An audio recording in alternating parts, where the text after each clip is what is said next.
नमस्कार मित्रों, जय सिया राम। कैसे हैं आप सब? आशा है कुशल मंगल होंगे। आप सभी को नवरात्रि की, शारदीय नवरात्रि की हार्दिक शुभकामनाएं। आज पंचमी है और आज के दिन माता स्कंद माता के साथ साथ ललिता पंचमी भी इसे कहते हैं और माता ललिता का भी पूजन होता है श्री चक्र में या जिस भी स्वरूप में। तो चलिए आज ललिता माता की बात करते हैं। आज ललिता सहस्त्र नाम की बात करते हैं। सबसे पहले तो धन्यवाद, आप सबने मेरे विष्णु सहस्त्र नाम वीडियो को बहुत अच्छा रिस्पांस दिया है। उसके ज़रिए मुझसे काफ़ी लोगों ने संपर्क किया है, काफ़ी लोगों ने बहुत कुछ शेयर किया है, उसका धन्यवाद। आज ललिता सहस्त्र नाम की बात करते हैं। मेरा सर्वाधिक प्रिय सहस्त्र नाम और मेरा क्या, समस्त सहस्त्र नामों में सर्वश्रेष्ठ सहस्त्र नाम अगर कोई है तो वो है ललिता सहस्त्र नाम। और ये मैं नहीं कह रही, ये ललिता सहस्त्र नाम की फलश्रुति में महर्षि मार्कंडेय महर्षि अगस्त्य को बता रही है। सबसे पहले तो ये जानिए माता ललिता है कौन, क्योंकि जैसे मैं यहाँ के लोगों को जैसे मैंने एक बार बताया था आज से 1 साल पहले ऐसी कोई पास की जैसे मैंने बोला माता ललिता, तो उनको लगा कि देवी राधा की सखी ललिता। मैंने कहा नहीं, माता ललितांबिका परात परांबिका अनंत कोटि ब्रह्मांडों की जननी माता ललिता त्रिपुर सुंदरी, मतलब 10 महाविद्याओं में तीसरी जो विद्या आती है श्री विद्या जिन्हें का। देखिए यहाँ पे एक बात तो कहना चाहूँगी, एक आता है, एक चलता है तंत्र में कालीकुला, एक चलता है श्रीकुला। तो कालीकुला जो माता काली के उससे और श्रीकुला जो माता त्रिपुर सुंदरी के उससे। बट मैंने ये अनुभव किया है दोनों एक है जी। जो एक नाम आता है, एक कई सारे नाम आते हैं, श्री राज राजेश्वरी दोनों में मिलेगा, काली सहस्त्रनाम में भी मिलेगा, ललिता सहस्त्रनाम में भी मिलेगा। अब यहाँ पे एक छोटी सी घटना बताना चाह रही हूँ। साधारणतः लोगों को यही पता होगा कि 10 महाविद्याओं का जो सबसे पहले लोगों ने देखा वो माता सती जब महादेव को रोकने के लिए, तब वो 10 महाविद्याओं का प्राकट्य करती हैं कि महादेव को हर दिशाओं से 8 दिशाएं प्लस ऊपर नीचे ऊर्ध्वनध दोनों तरफ से, मतलब पूरे 10 तरफ से उनको रोकने के लिए, तब इनका प्राकट्य होता है। बट अभी इस वीडियो में आगे मैं बताऊंगी महेश्वर कल्प के बारे में, तो आपको पता चल जाएगा कि फर्स्ट कहाँ से शुरू हुआ था। माता ललितांबिका तो ऑलरेडी थी, बट वो प्रकट स्वरूप में नहीं आई थी क्योंकि ब्रह्मांडों की उत्पत्ति नहीं हुई। तो वो प्राकट्य उनका कैसे होता है ये मैं बताती हूँ। भंडासुर का वध करने के लिए। अब भंडासुर कहाँ से आया? भंडासुर आया कामदेव की राख से। तो माता सती ने यहाँ पे, अभी आपने सुना माता सती ने क्या बोलते हैं 10 महाविद्याओं को प्रकट किया, तब माता काली सबकी सब प्रकट हो जाती है। इसके बाद माता पार्वती का जन्म होता है। माता पार्वती जब महादेव की आराधना करती है, तपस्या करती हैं, फिर क्योंकि तारकासुर का वध करना था, तब कामदेव बाण चलाते हैं, कामदेव को भस्म कर देते हैं महादेव अपनी तीसरी दृष्टि से। वो जो राख थी, वो राख स्टोर तो नहीं कह लीजिए, वहीं पर रखी हुई थी क्या, वो बहुत लंबे समय तक रखी रहती है, क्योंकि उस राख से जो एक पुतला बनाया जाता है और जिस पुतले में फिर प्राण फूंक दिए जाते हैं वो गणेश जी करते हैं। तो जब माता पार्वती गणेश भैया का निर्माण कर लेती है अपने मल द्वारा, फिर उनका विच्छेद हो जाता है, फिर नया सर लग जाता है, तो बाल स्वरूप में थे खेलने के लिए वो राख देखते हैं, वही जो राख कामदेव जी की राख होती है, उस राख से वो एक पुतला बनाते हैं, उसमें प्राण फूंक देते हैं। वो गणेश जी थे, क्योंकि गणेश जी भी परब्रह्म है। गणेश सहस्त्र नाम के भी बहुत फायदे हैं, किसी और वीडियो में बताऊंगी। पर ललिता सहस्त्र नाम सर्वोपरि सर्वश्रेष्ठ। मैं नहीं कह रही, मैं इतनी काबिल हूँ। तब उससे एक बच्चा बनता है, वो पहले तो बच्चा बनता है, उसका नाम रखा जाता है भंड उसका नाम रखा जाता है। अब वो भंड बचपन में तो ठीक था, पर थोड़ा सा था चंचल टाइप का, शरारती। तो वो बाल्यकाल से उसको गणेश जी ही सलाह देते हैं महादेव की आराधना करने के लिए। अब उसने इतनी तपस्या करी कि जब वो बड़ा हो जाता है तपस्या ही करता रहता है, महादेव फिर प्रसन्न होकर प्रकट होते हैं। अब वो वरदान में क्या मांगता है? 105 ब्रह्मांडों का आधिपत्य। मतलब जब इस असुर के बारे में जब मैं पढ़ भी रही थी, सत्य कहूँ तो मैं यहाँ पे एक घटना शेयर करना चाहूँगी। इसका श्रेय ना मैं कहीं ना कहीं उस सीरियल को दूंगी। आज से कई वर्षों पहले, 5 साल पहले कह लीजिए, 4 या 5 साल हो रहे होंगे शायद, एक श्री गणेश करके एक सीरियल आता था सोनी पे। उसमें सबसे पहले मैंने ये घटना देखी थी। मुझे ना विश्वास नहीं हुआ था, क्योंकि इसके पहले तक इतने सालों में किसी सीरियल में ये चीज़ नहीं दिखाई थी। मैंने तब तक देवी भागवत पुराण नहीं पढ़ा था। बात ये थी, देवी भागवत पुराण में इसका उल्लेख मिलता है, इसलिए मैं देवी भागवत पुराण में इसका उल्लेख मिलता है। उसके पश्चात मैंने ललिता उपाख्यान और ये सब चीज़ें पढ़ी। मैंने देवी भागवत पुराण नहीं पढ़ा था, तो मुझे नहीं पता था इस घटना के बारे में। मुझे लगा क्या दिखा रहे हैं ये, मुझे विश्वास नहीं हुआ था। बट जब मैंने ये चीज़ पढ़ी तब लगा कि नहीं, उन्होंने सही दिखाया था। मैं धन्यवाद देती हूँ आज उस सीरियल मेकर्स को। सबसे पहले मैंने उसी में जाना था। तो वो 105 ब्रह्मांडों का अधिपत्य। अब आप कल्पना कीजिए, ये एक ब्रह्मांड इतना बड़ा, इसमें जाने कितनी सारी पृथ्वी है, उसमें से एक पृथ्वी में हम रहते हैं। वो 105 ब्रह्मांडों पर उसका आधिपत्य था। अब वो किसी से मरे ना, उसके पास ऐसे ऐसे वरदान थे। तब उसका वध करने के लिए अनंत कोटि ब्रह्मांडों के सारे देवी देवता मिलकर, एक ब्रह्मांड के नहीं, अनंत कोटि ब्रह्मांडों के सारे देवी देवता मिलकर, त्रिदेव त्रिदेवियां सबके सब मिलकर, सारे देवी देवता मिलकर, योगिनी ये सबके सब मिलकर के एक महायज्ञ करते हैं। महायज्ञ करते हैं जिसमें वो अपना अपना अंग काट करके डालते हैं, अपना एक एक अंग, अपना हाथ, अपना एक एक अंग काट करके डालते हैं उस महायज्ञ में। देन उस महायज्ञ से माता ललितांबिका श्री राजेश्वरी प्राकट्य रूप में अवतरित होती है, उनका प्राकट्य होता है। तो ये थी माता ललिता के प्राकटोत्सव का वर्णन, उनके प्राकट्य की घटना, एंड जिसका वर्णन फिर बाद में ब्रह्मांड पुराण में ललितोपाख्यान में आता है। ललितांबिका कुछ नॉर्मल नहीं है, वो सिर्फ एक तीसरी महाविद्या नहीं है, वो समस्त विद्याओं की जननी है। माता कामाख्या का स्वरूप ही माता ललिता। एंड साउथ का जो मंदिर है मीनाक्षी मंदिर, मैं यहाँ पे एक फोटो लगा रही हूँ, ये है मेरे घर में माता का स्वरूप, ये मीनाक्षी स्वरूप। तो जो माता का मीनाक्षी स्वरूप है वो माता ललिता का ही स्वरूप है, वो ही है। बहुत सुंदर है ये स्वरूप जो मैंने लिया, माता का ये स्वरूप मेरे सामने आ गया। तो इसका उल्लेख सबसे पहले ब्रह्मांड पुराण में ललितोपाख्यान, मतलब ललिता उपाख्यान जो इसका हिस्सा है, इसमें ललिता सहस्त्र नाम का पूरा वर्णन आता है। जो भगवान हयग्रीव कौन? हयग्रीव भगवान श्री हरि विष्णु ने हयग्रीव एक अवतार लिया था हयग्रीव का वध करने के लिए। यहाँ ये बात आती है क्योंकि उन्होंने जिसका वध किया था वो भी हयग्रीव था।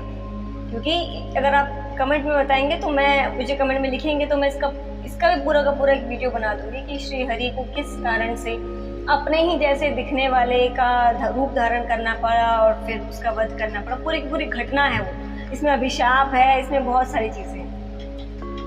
तो भगवान हयग्रीव से महर्षि अगस्त्य ये प्रश्न करते हैं, उनसे आग्रह करते हैं, निवेदन करते हैं कि आप मुझे ललिता सहस्त्र नाम के विषय में बताइए, उसकी दीक्षा दीजिए। और तब श्री हरि का हयग्रीव स्वरूप उन्हें ये पूरे की पूरा सहस्त्र नाम बताता है। यहाँ पे एक बात कहना चाहूँगी, आप हमारे शास्त्रों में से किसी भी सहस्त्र नाम या कोई भी स्रोत, कवच, सूत्र, यहाँ तक कि रामायण महाभारत महाकाव्य, ये सब के सब छंदों में कहे गए हैं। मोस्टली आपको अनुष्टुप छंद में मिलेंगे, ऊषणिक छंद, अनुष्टुप छंद, विराट छंद, गर्जदर्शिश गायत्री छंद में, सबके सब छंदों में कहे गए। ये सबसे बड़ी सुंदरता मुझे संस्कृत की और हमारी संस्कृति की लगती है कि हर चीज़ गयात्मक शैली में है, आप इसे गा सकते हैं। तो मोस्टली आपको अनुष्टुप छंद में मिलेंगे सहस्त्र नाम, ये भी ललिता सहस्त्र नाम भी अनुष्टुप छंद में ही है। बाकी जो मोस्टली सहस्त्र नाम है जो फेमस है, जैसे राधा सहस्त्र नाम तो महादेव माता पार्वती को बता रहे हैं, लेकिन जैसे विष्णु सहस्त्र नाम हो गया, मैंने विष्णु सहस्त्र नाम में बताया। विष्णु सहस्त्र नाम अच्छा तो 4 बार अलग अलग टाइम पे आए। जो फेमस सबसे ज़्यादा वेद व्यास जी वाला है। तो अन्य आदि जो सहस्त्र नाम है, शिव सहस्त्र नाम, वो भी वेद व्यास जी द्वारा रचित है इस तरीके से। लेकिन जो ललिता सहस्त्र नाम है वो एकमात्र ऐसा सहस्त्र नाम है जो माता ललिता स्वयं अपने निर्देशन में वाग देवताओं को बता रही है और उन्होंने रचा है। उन्होंने ये कहा, एक तो वाग देवता था, वाणी के देव, वागधीश्वरी माता सरस्वती को भी कहा जाता है, उनका एक नाम। ऐसे इसमें आता है ललिता में भी, ललिता सहस्रनाम में भी आता है वाघ वागधीश्वर। तो आगे बताऊंगी, इसके बड़े सुंदर श्लोक हैं। मुझे ललिता सहस्रनाम के श्लोक इतने सुंदर लगते हैं, उनकी शब्दावली इतनी प्यारी है, बहुत सुंदर है। मैंने किसी आचार्य के YouTube चैनल पे सुना था, कोई बहुत बड़े आचार्य, उनके उसमें सुना था कि ललिता सहस्रनाम का एक भी नाम रिपीटेड नहीं है, जबकि विष्णु सहस्रनाम या शिव सहस्रनाम में है। 2-3 नाम रिपीटेड हैं, क्योंकि मैंने पढ़ती हूँ। तो जब मैंने उनकी इस बात पे गौर करने के बाद में ललिता सहस्रनाम के एक एक नाम पर जब मैंने ध्यान दिया, वास्तव में 1000 नामों में से एक भी नाम रिपीटेड नहीं है। और अभी आके और बता दूँ इसकी फलश्रुति, वैसे तो शुरू से बता रही हूँ, इस पूरे उपाख्यान में ललिता सहस्रनाम 3 भागों में डिवाइडेड है। तो जो मेन पढ़ते हैं 1000 सहस्रनाम, वो मध्य भाग है। पहला भाग जो है भगवान हयग्रीव और अगस्त्य ऋषि का संवाद आरंभ होता है। महर्षि अगस्त्य श्री हरि हयग्रीव स्वरूप से प्रार्थना करते हैं, आग्रह करते हैं, उनकी स्तुति करते हैं, और फिर उनका एक थोड़ा सा संवाद चलता है। उसके बाद ये आरंभ होता है ललिता सहस्रनाम सिंदूराणु विग्रह, मतलब ललिता सहस्रनाम आरंभ, श्री माता श्री महाराग्नी ऐसे करके यहाँ से आरंभ होता है। देन इसका पूरा का पूरा फलश्रुति इसका तीसरा भाग है। ये एकमात्र सहस्रनाम ऐसा है जिसका फलश्रुति पूरा का पूरा अलग स्तोत्र बनाया गया है, क्योंकि इसका फलश्रुति इतना विस्तृत है, इतना बड़ा है। अन्यादि किसी भी सहस्रनाम को आप उठा लीजिए, चाहे वो शिव सहस्रनाम हो, विष्णु सहस्रनाम हो, राधा सहस्रनाम हो, गणेश सहस्रनाम हो, सूर्य सहस्रनाम हो, अन्यादि सबके फलश्रुति उनमें निहित होते हैं, उन्हीं में समाहित होते हैं। एकमात्र ललिता सहस्रनाम ऐसा है जिसका फलश्रुति 84 श्लोकों का एक पूरा का पूरा अलग स्तोत्र बनाया गया है। और वास्तव में, जैसे मैंने विष्णु सहस्रनाम में भी कहा था, भाग्य बदलता है। ललिता सहस्रनाम एक तो सबसे पहले महर्षि अगस्त्य से महर्षि मार्कंडेय कहते हैं बहुत ही गुप्त है, इसे सबको नहीं बताना, इसे सबको नहीं देना। ये बात तो देखिए कई अन्यादि स्रोतों में भी कही। सिद्ध कुंजिका में महादेव माता पार्वती से कहते हैं योनि, अपनी योनि की तरह, स्व योनि, मतलब इसमें महादेव कहते हैं अपनी योनि की तरह इसे गुप्त रखना चाहिए, इसे जो अभक्त हो उसे नहीं देना है। फिर वही गणेश अथर्वशीर्ष में कहा जाता है इदम अथर्वशीर्षम अशिष्याय न देयम्यो यदि मोहात् दास्यति च पापीयान् भक्ति। तो ये अशिष्य को, अभक्त को देना ही नहीं चाहिए।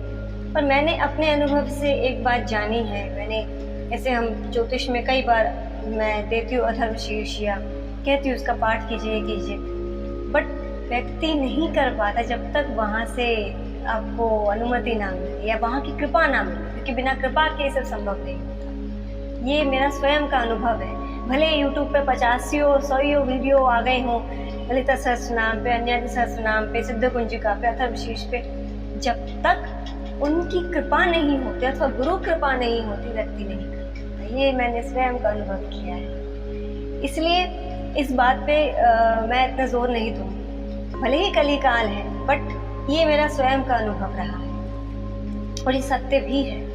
बिना उनकी कृपा के आप इनका पठन नहीं कर सकते। ललिता सहस्रनाम में ऐसी ऐसी चीजें लिखी है ना इसकी फलश्रुति में, कि व्यक्ति यदि कर ले, भाग्य तो क्या, उसे जो उसने कल्पना नहीं किया होगा उसे वो मिल जाएगा। ऐसा है ललिता सहस्रनाम। मतलब इसमें ये उल्लेख आता है कि आप 1000 गौओं के दान के बराबर, 1000 बच्चों को शिक्षा के दान के बराबर, 1000 करोड़ तीर्थों में स्नान के बराबर का पुण्य फल आपको ललिता सहस्रनाम के पठन से मिल जाता है। वो तो छोड़िए, दुनिया भर के पापों का शमन हो जाता है।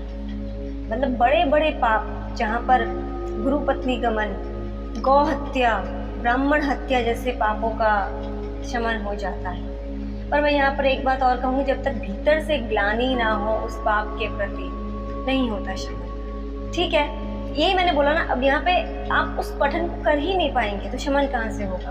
आप बकायदा नियम से उसको कर ही नहीं पाएंगे। ललिता सहस्रनाम ऐसा है। यहाँ पे मैं एक श्लोक आता है इसमें, करांगुली नखोत्पन्न नारायण दशाकृति। मतलब माता के करांगुली, छोटी उंगली के नखोत्पन्न नाखून के यहाँ से उत्पन्न नारायण दशाकृति, मतलब श्री हरि के जो दशा अवतार है वो माता ललिता के नाखून के यहाँ से उत्पन्न। अभी अब जो वैष्णव परंपरा के लोग हैं वो मुझे बुरा भला बोलेंगे कि ऐसा नहीं। अब मैं यहाँ पे एक बात कहना चाहूँगी, देखिए जितने भी पर ब्रह्म हैं सभी की अपनी अपनी प्रधानता है अपने अपने कल्पों में। जिस कल्प में देवी की प्रधानता होगी उस कल्प में ये हुआ होगा। जिस कल्प, जैसे श्वेत वराह कल्प तो उसमें श्री हरि की प्रधानता है, जो महेश्वर कल्प उसमें महादेव की प्रधानता है। तो अलग अलग कल्पों में अलग अलग पर ब्रह्म स्वरूप की प्रधानता रही है। तो इसलिए कोई छोटा नहीं कोई बड़ा नहीं। मैंने पहले भी कहा हुआ है, जो हरि वही हरा, जो कृष्ण वही गणेश, जो श्याम वही श्यामा, सभी एक दूसरे में समाहित है। तो ये तो हुआ एक श्लोक। इसमें ऐसे कई सुंदर सुंदर श्लोक आते हैं। जैसे कई लोग मुझे कहते हैं ना कि किसी के ऊपर कुछ कर दिया गया है, लोग भयभीत बहुत जल्दी होते हैं। तो इसमें एक श्लोक आता है, महातंत्रा महामंत्रा महायंत्रा महासना महायागक्रमाराध्या महाभैरव पूजिता। इससे बड़ा कोई मंत्र नहीं, इससे बड़ा कोई तंत्र नहीं, कोई यंत्र नहीं। महातंत्रा महायंत्रा महामंत्रा महासना, ये इस पर इतना विश्वास आप करके देखिए। बड़े से बड़ा किसी ने कुछ भी किया हो, कुछ भी, ललिता सहस्रनाम उसको काट देगा। काटना तो छोड़िए, इसमें ये उल्लेख आता है, यदि कोई ललिता सहस्रनाम का पाठ करता है, नियमित रूप से इसका पठन करता है, इसका साधक है, तो शरभ अवतार, महादेव का जो शरभ अवतार है वो उनका वध कर देगा, उनका शमन कर देगा। महादेव का शरभ अवतार, अगर आप लोगों को घटना नहीं पता तो मैं बता दूं, नृसिंह अवतार, भगवान श्री हरि का जो नृसिंह अवतार था उनका दमन कर, मतलब उनको शांत करने के लिए महादेव ने शरभ अवतार लिया था। ये पूरी की पूरी घटना आती। देखिए विष्णु पुराण और नृसिंह पुराण में आपको मिलेगा कि नृसिंह अवतार ने अपना क्रोध शांत किया था प्रहलाद के मुख को चाट कर, परंतु वहीं शिव पुराण में ये घटना आती है जब महादेव वीरभद्र को भेजते हैं और वीरभद्र उनको वो बलपूर्वक पकड़ लेते हैं नृसिंह जी। उनका क्रोध शांत ही नहीं हो रहा होता, पूरे के पूरे ब्रह्मांड में हाहाकार मचा होता है, तब महादेव का शरभ अवतार आता है। अगर आपको इस पे डिटेल वीडियो चाहिए, मैं पूरी की पूरी घटना के साथ पूरा का पूरा वीडियो बना दूँगी, क्योंकि ये भी बहुत इंपॉर्टेंट है, लोगों को नहीं पता होगा। अब लोग कहेंगे कि अच्छा तो वो उसमें गलत लिखा है, इसमें सही लिखा है। नहीं, अभी थोड़ी देर पहले बात कही है, अलग अलग कल्पों में अलग अलग चीज़ें होती हैं। तो किसी कल्प में अथवा किसी मनवंतर में नृसिंह जी ने इस प्रकार क्रोध शांत किया होगा, और किसी कल्प अथवा किसी मनवंतर में नृसिंह जी का क्रोध इस प्रकार से शांत हुआ होगा जो महादेव ने शरभ अवतार किया है। शरभ अवतार बहुत ही महादेव का अगर सबसे उग्र स्वरूप कहा जाए, सबसे भयावह कहा जाए, तो वो शरभ अवतार है। शरभ, जैसे जो गारुड़ी विद्या तंत्र में जो गारुड़ी विद्या आती है, उस विद्या में शरभ अवतार का भी समारोह, मतलब उसका समावेश होता है। दोनों का समावेश करके गारुड़ी विद्या, इस विद्या में भी याद है पिता पुत्रम न दे, मतलब पिता पुत्र को ना दे।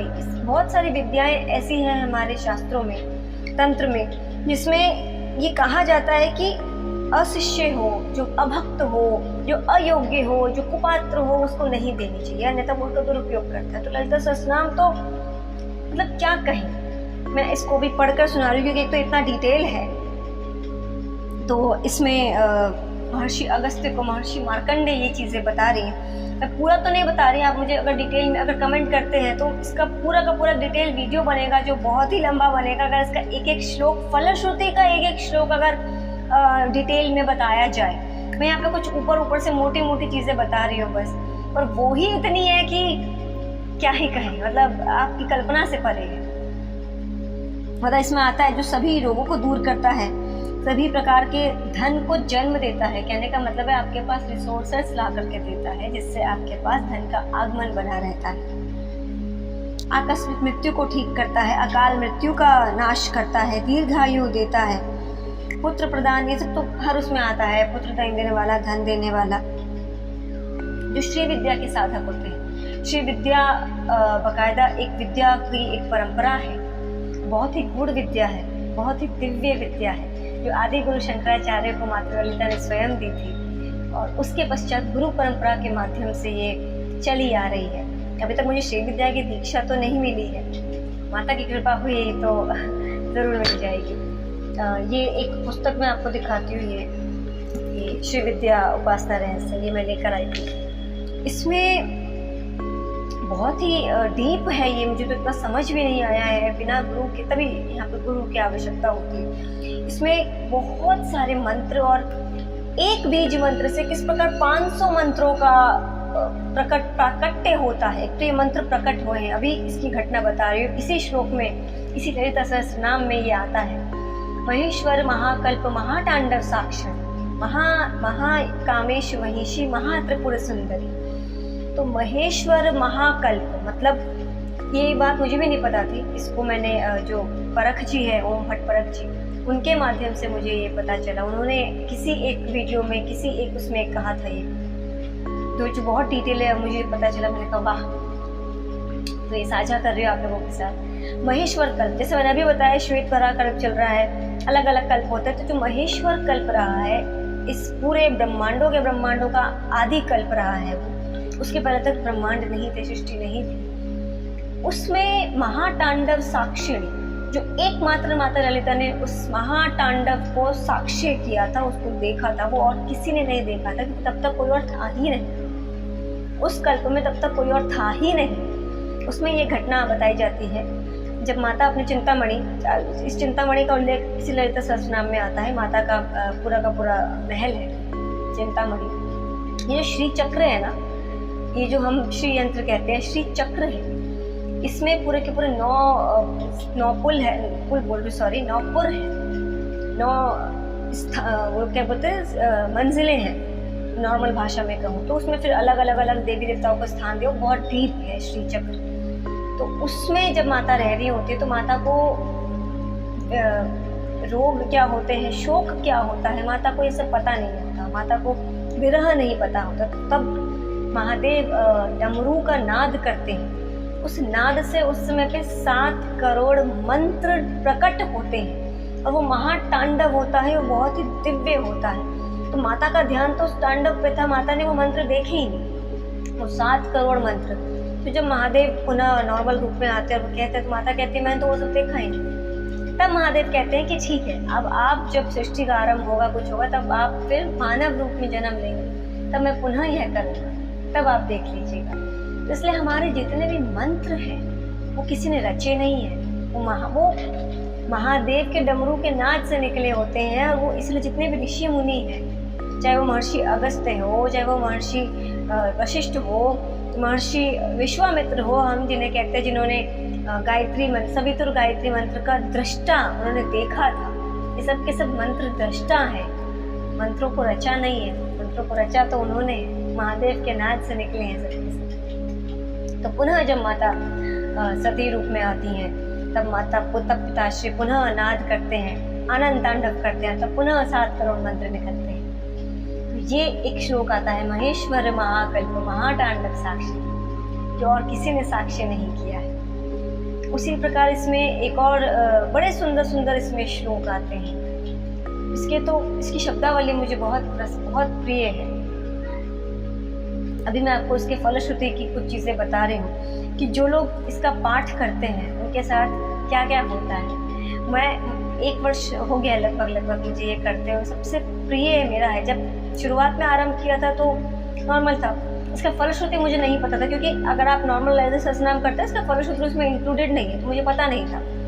एक दिन पता नहीं कैसे ये माता ने कृपा की थी, मैं सो रही थी लिटरली, और पता नहीं कैसे हाथ यूट्यूब चल रहा था और वो पता नहीं किनका वीडियो था, मुझे आज ये भी ध्यान नहीं है।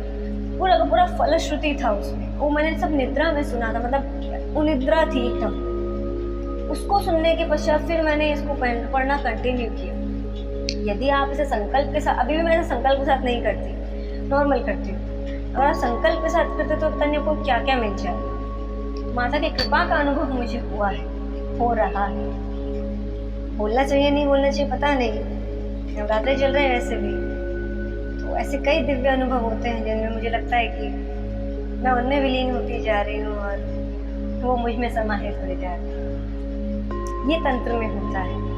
अब जब आप तंत्र में डीप जाते हैं, जैसे जैसे डीपना से आप जैसे जैसे गाने लगते हैं तो आपको समझ आने लगता है, आप स्वयं उनमें विलीन होने लगते हैं, वो आप में समाहित होने लगती है। ये होता है, ये अनुभव का विषय है जी।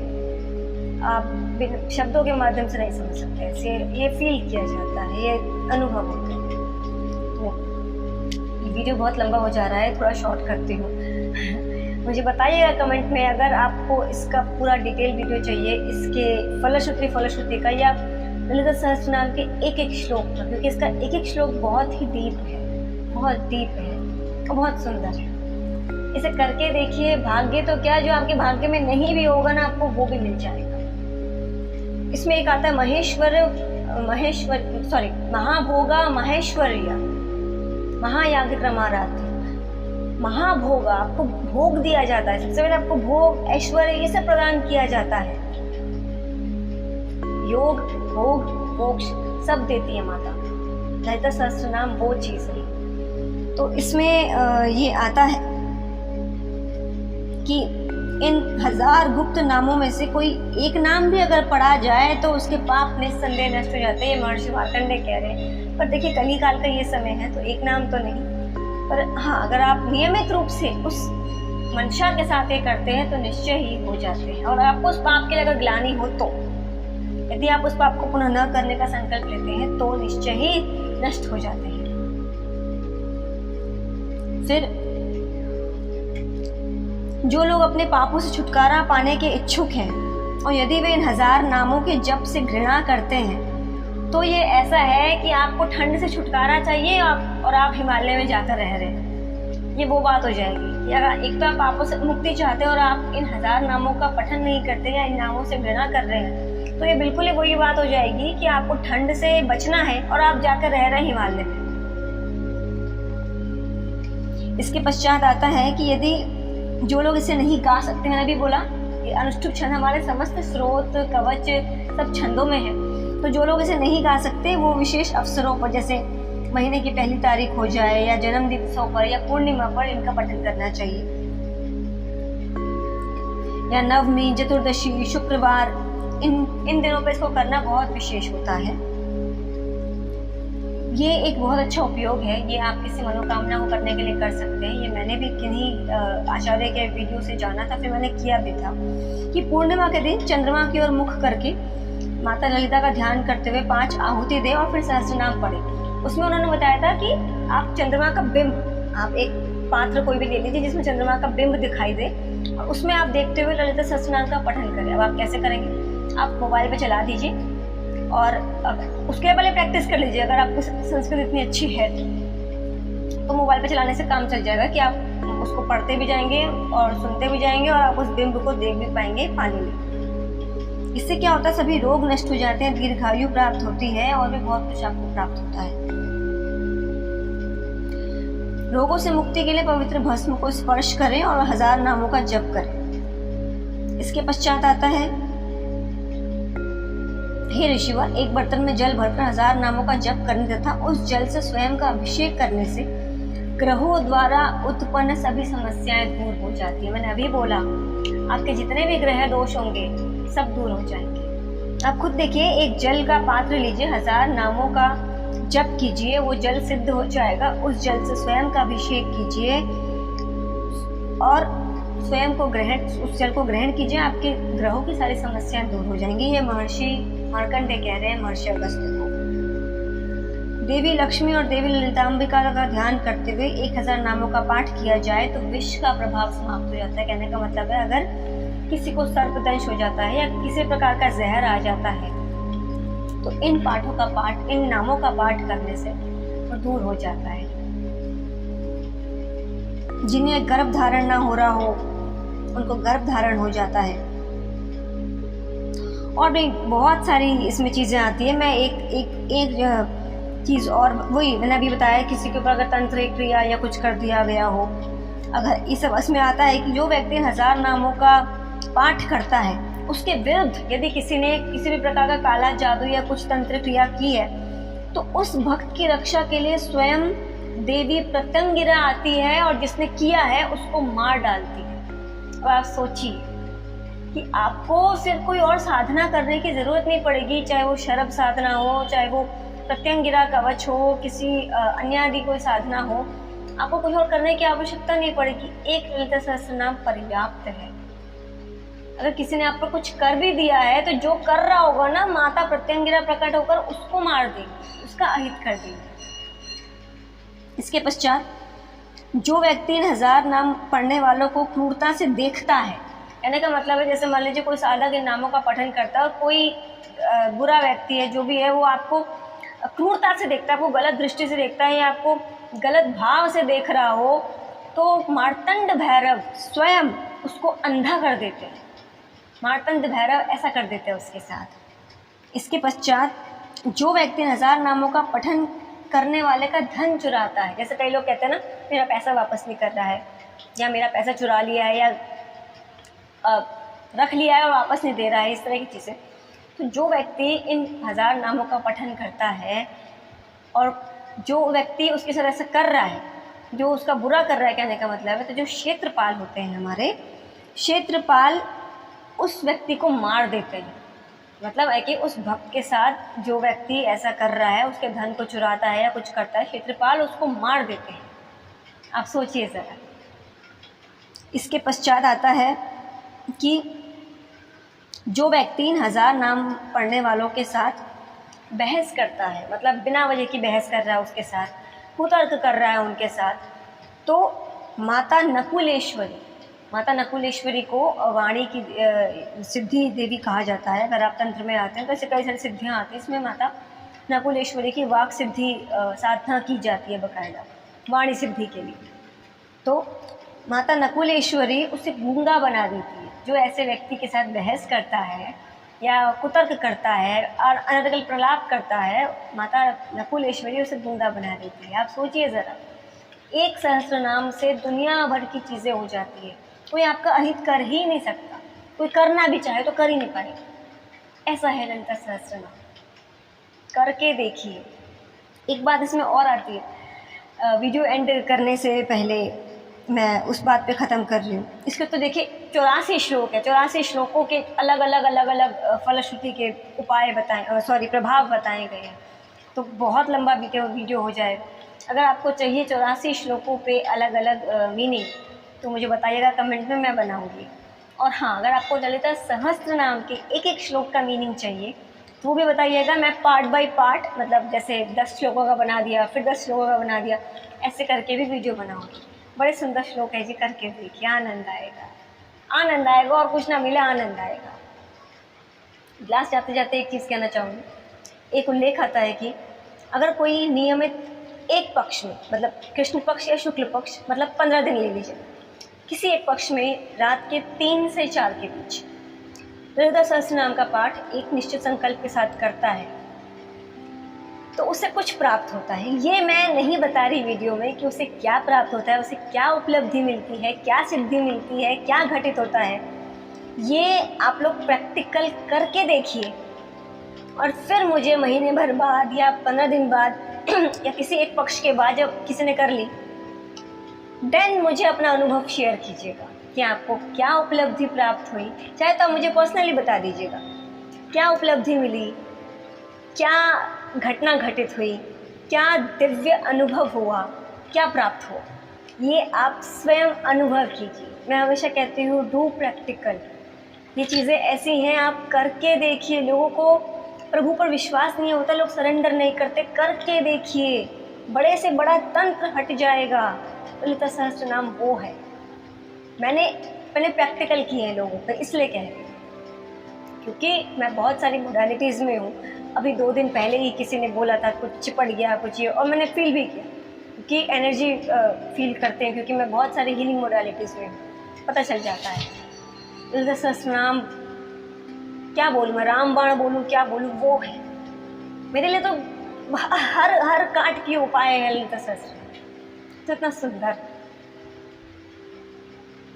श्री माता श्री महाराज्ञी श्रीमत् सिंहासनेश्वरी चिदग्निकुंड संभूता देव कार्य समुद्यता। बस मन कर गया गाने का थोड़ा सा, तो मैं इस वीडियो को एंड कर रही हूँ।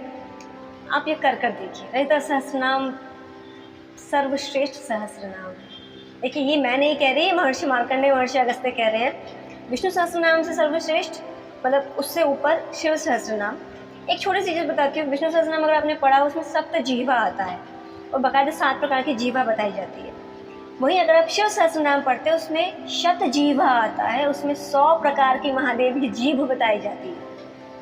ललिता सहस्त्र नाम अब आप स्वयं पढ़िए, पढ़कर देखिए तो शिव सहस्त्र नाम से भी 1000 गुना प्रभावशाली, उससे सर्वश्रेष्ठ ललिता सहस्त्र नाम को कहा गया है।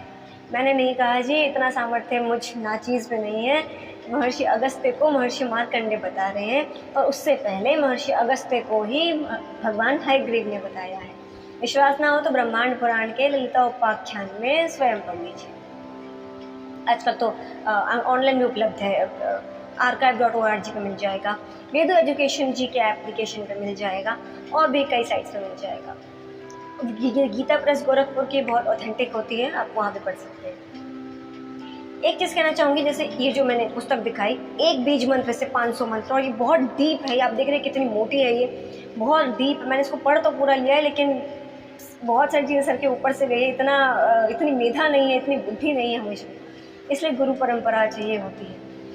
तो एक बात आती है कि बीज मंत्र से नवाण मंत्र, नवाण मंत्र से पंचाक्षरी, पंचाक्षरी से ललिता सहस्त्रनाम, ललिता सहस्त्रनाम से ललिता त्रिपुर रहस्य, ललिता त्रिपुर रहस्य से ब्रह्मांड पुराण एंड देन अन्य आदि पुराण। बहुत सुंदर है हमारा ये शास्त्र, हमारा साहित्य, हर एक चीज़, तंत्र मंत्र यंत्र सब करके देखिए, अनुभव कीजिए, अनुभव की चीज़ें हैं सारी। मैं अब वाणी को देती हूँ विराम अगले आख्यान के लिए। जय सिया राम, धन्यवाद, प्रणाम प्रणाम।